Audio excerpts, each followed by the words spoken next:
For most of her life, Sarah wore the title self-made like a badge of honor. Every achievement, every promotion, every milestone was proof. Proof that she had built her success with her own two hands.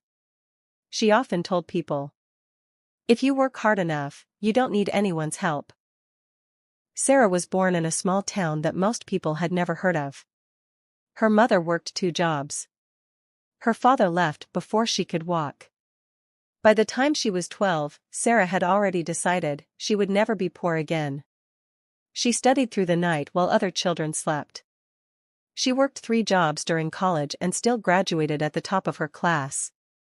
Everyone called her relentless. She preferred the word unstoppable.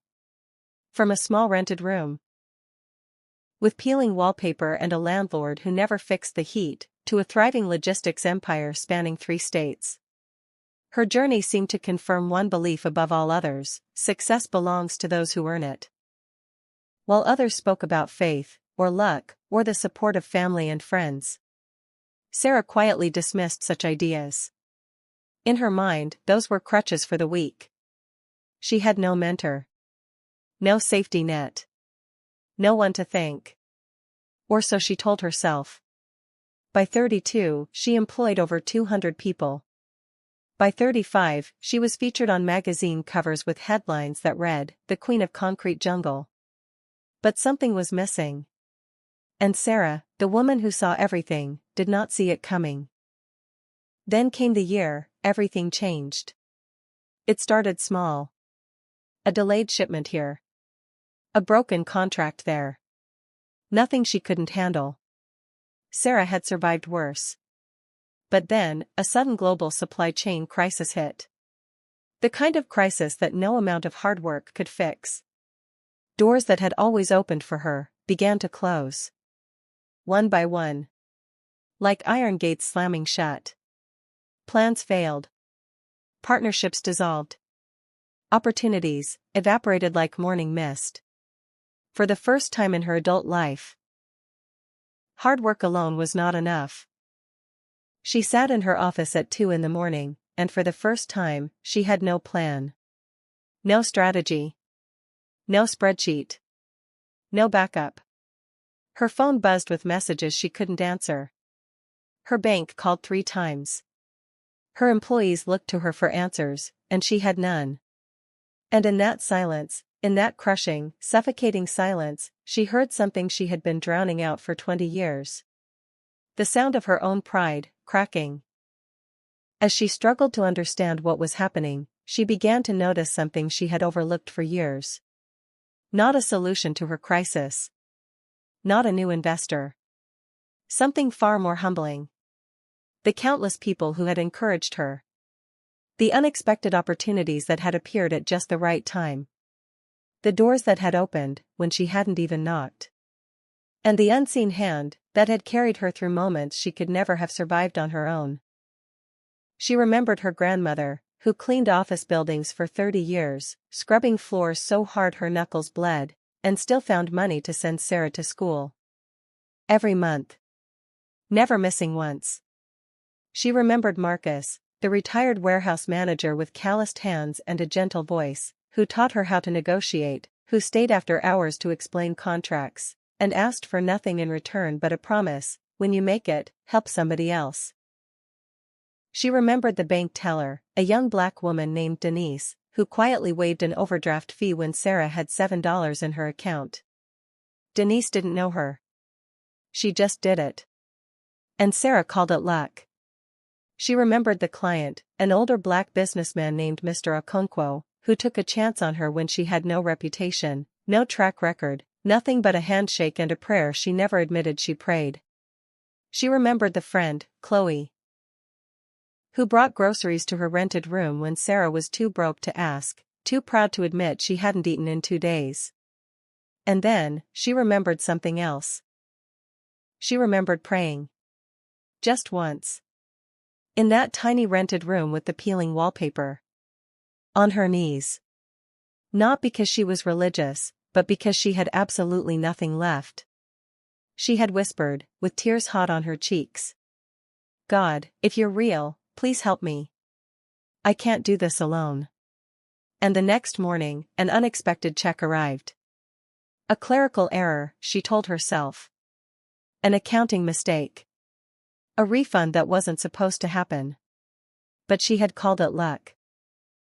She had called it coincidence. She had called it anything, except what it was. Grace.